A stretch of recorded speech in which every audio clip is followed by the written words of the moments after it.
Good morning, my yoga loves. After a week break for the winter storm, we're back in action. So as committed to you, today we're going to come back into our low back, but it's going to be a little bit more dynamic than the last 2 weeks. So if it's too much for you, you just take a child's pose when you're ready, and let's jump in. Child's pose. Coming onto your knees, bring your arms overhead, drop your forehead to the ground. And take 5 deep breaths to settle.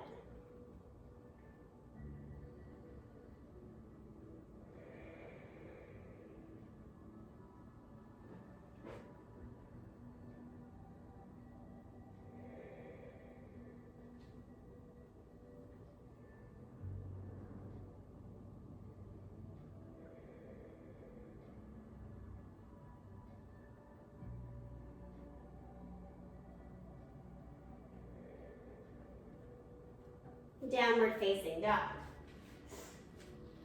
Taking the time, as always, to pedal out, rolling through the feet, bending the knees, spiraling the inner elbows inward and forward,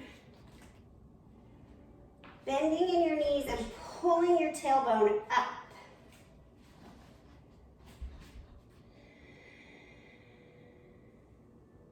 Ragdoll. Feet to hands, bent knees, grab opposite elbows.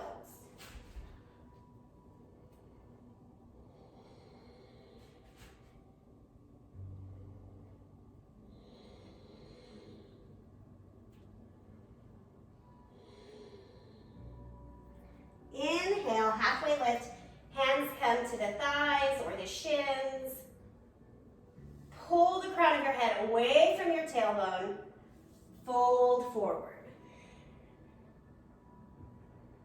Inhale, rise up to Tadasana, arms overhead. Be intentional with your fingers, so either spread them apart or close them tight, but pick one. Bring your hands to heart center, close your eyes. Perhaps you set an intention for the rest of your practice. There's no wrong answer, so just kind of go with the first thing that pops up. Inhale, lift up, look up. Exhale, forward fold, back down. Inhale, halfway lift.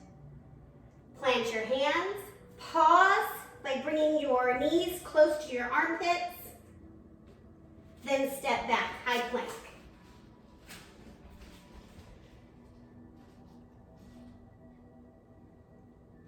Low plank, elbows hug in close. Drop your belly to the ground. Untuck the toes. Take a cobra.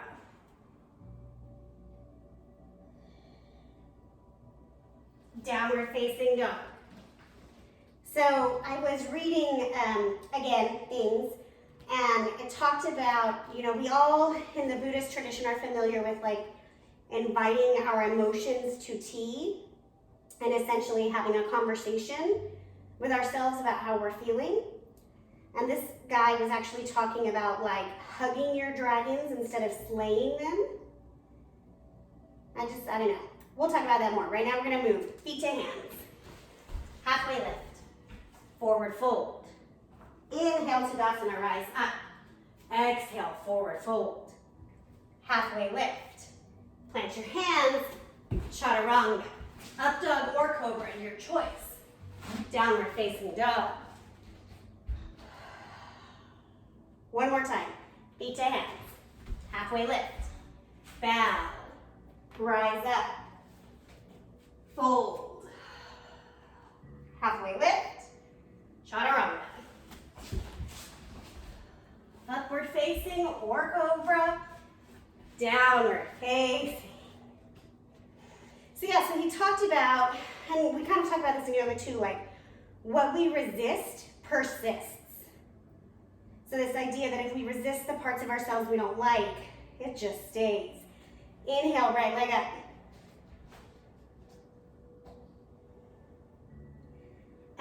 heel, bring it through, low lunge. So you're gonna drop your left knee to the ground. Try to lift your chest up. If you can, keep the back toes tucked to make this more active. If that's too much, just untuck. That's all. So I love that, right? The idea of like bringing love to the parts of ourselves that maybe we don't like as an opportunity to heal that part instead of continue to make it wrong. Can't remember his name. He's some like psychologist guy. One more breath. Retuck your back toe if you untucked it. Left hand to the ground. Pop up your left knee. Twist. Easy twist here. Right arm up.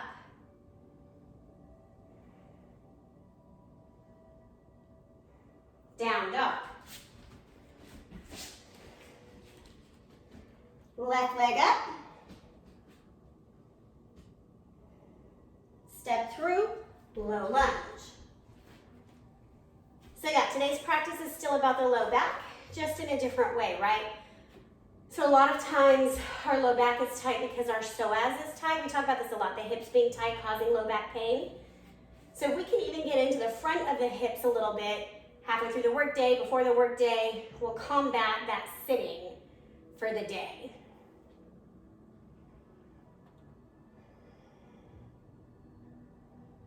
Easy twist. Right hand down, right knee up, left arm to the sky.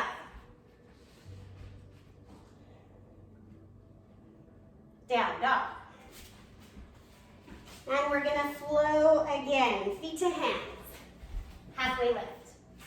Bow forward. Rise up. Tadasana. Exhale, fold. Halfway lift.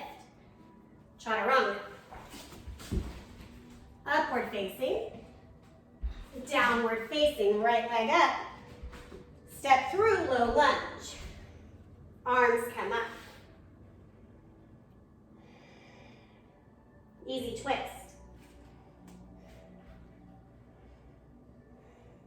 Down dog. Left leg up. Step it through. Low lunge.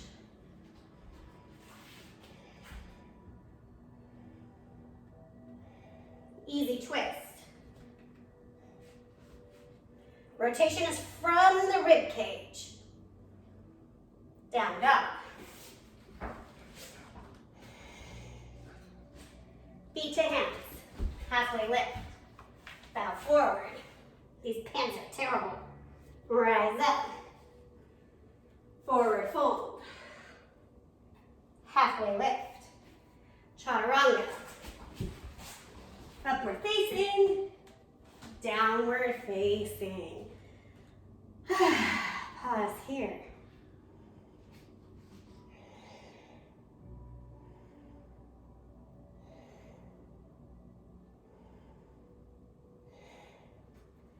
Dropping onto your knees, bringing your legs around in front, coming to an easy seat.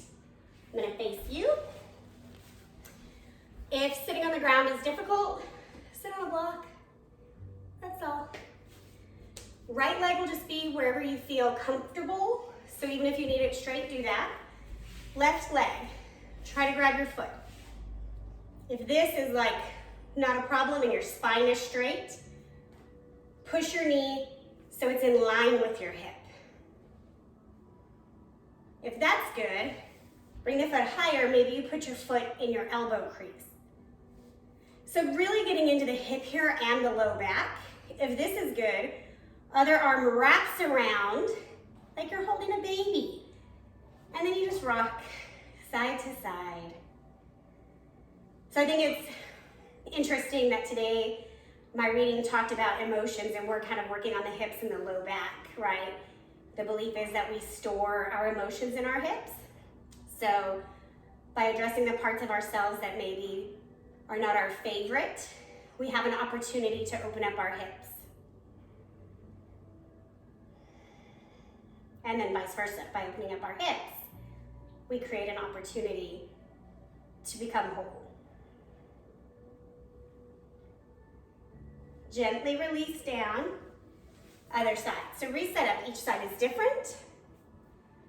Starting nice and tall, just start by grabbing the foot. Then bring that knee into alignment. Flex your foot. This is good. Phase 2. I guess it's technically phase 3. Whatever, next step. Then, wrapping and rocking.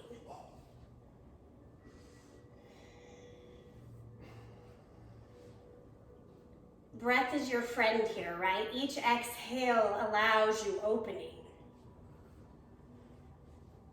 It allows release.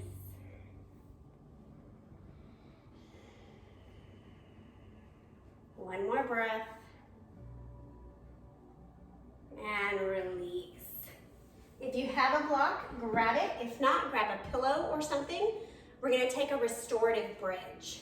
So coming onto your back, knees bent, press through your heels, lift the hips, put the block underneath you.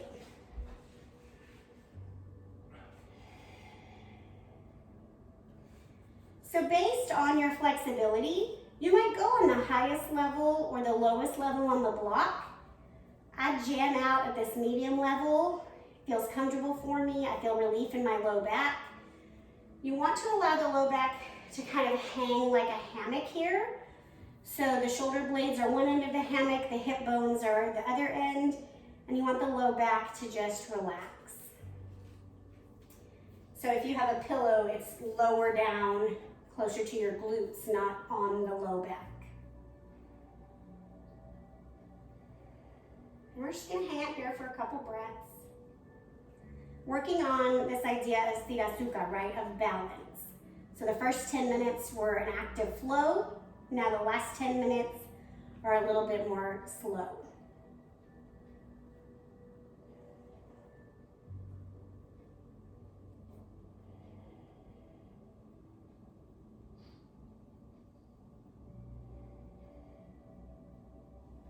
Press through your heels, lift your hips, remove the block. Knees are still bent. Take your right knee and cross it over your left knee like you're crossing your legs. Pull both knees into your chest. If this is good, stay here. You want your shoulders and your head resting on the ground. If you'd like more, grab your ankles, pull your ankles apart while you're pressing your knees inward. This is a whale tail variation.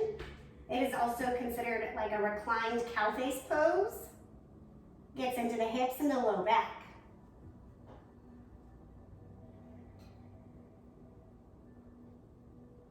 And your only task here is to breathe and press both sit bones down to the ground.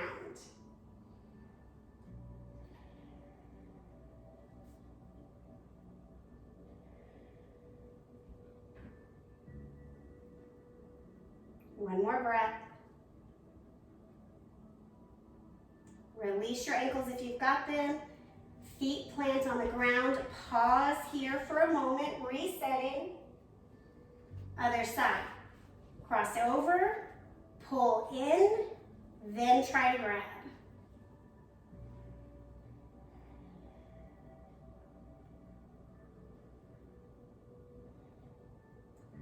So this is the opposite opening of like pigeon pose. So if you're familiar with my practice, my pigeon pose or frog pose, so easy and accessible. For me, this pose here is really hard. Like I'm sweating. It's intense.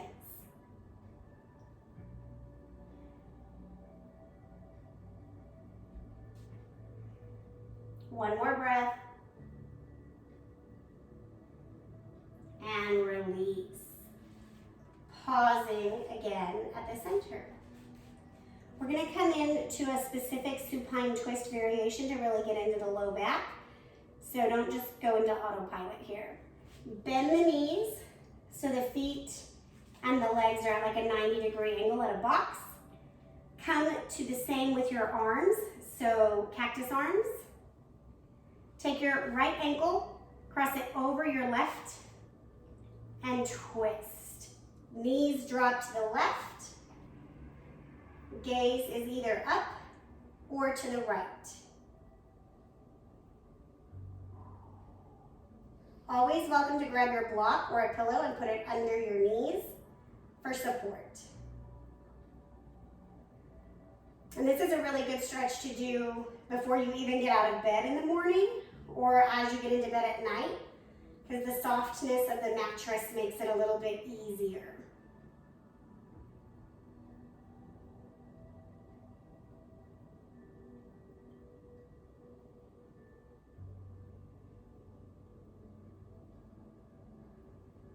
Deep breaths.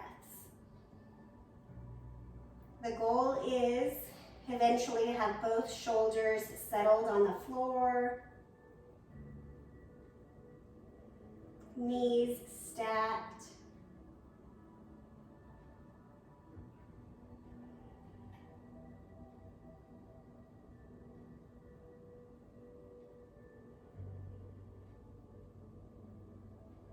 Three more breaths.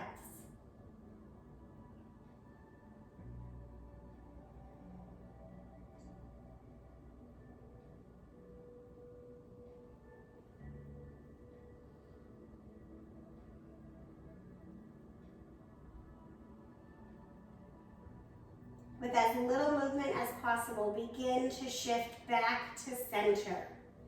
Uncrossing your legs, staying at that 90-degree angle, crossing the opposite way now, left ankle over right, twisting to the right.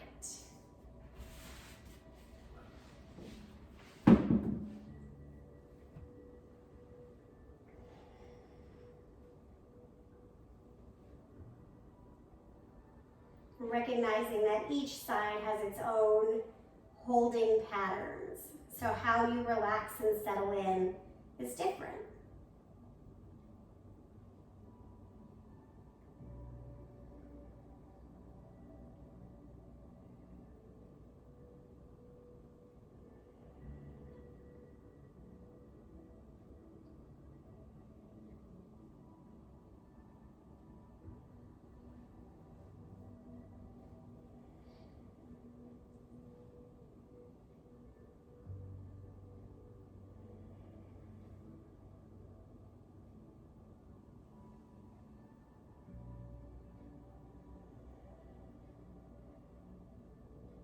Two more breaths.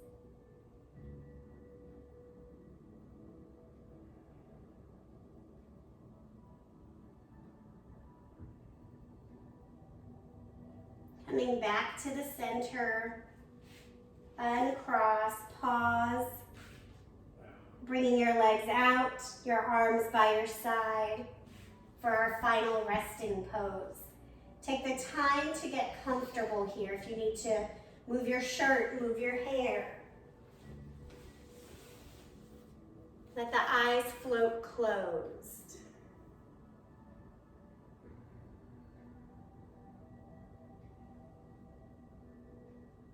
And I want you, before you come into utter peace,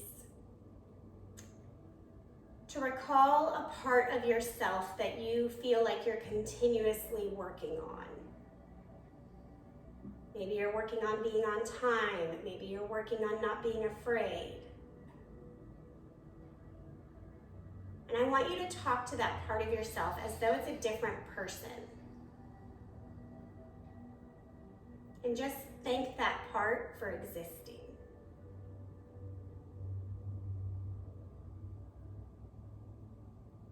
That part of you came into being to protect you in some way at some point in time.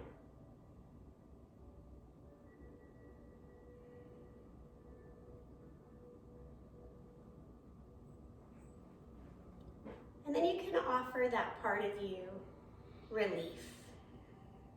You can invite it to leave.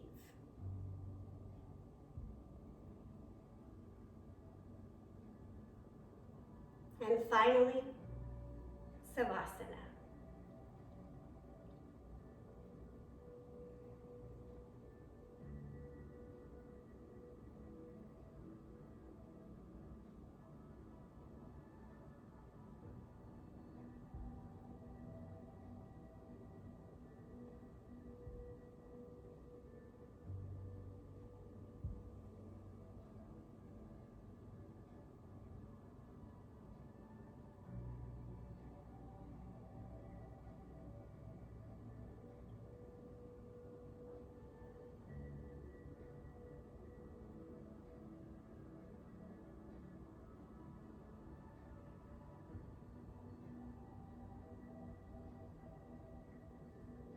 Bringing awareness back into your fingers and toes.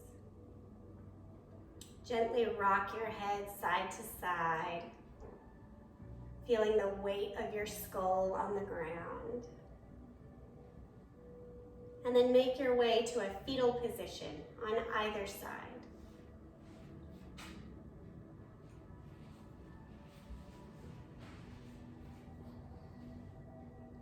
Take a big full inhale here, filling up as much air as you can into your lungs and pausing at the top, and then gently sigh it out.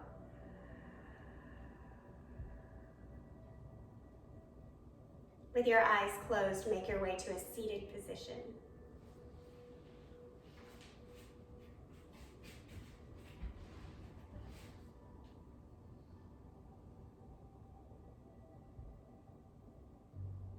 Inhale your arms out to a T. Exhale, give yourself a hug.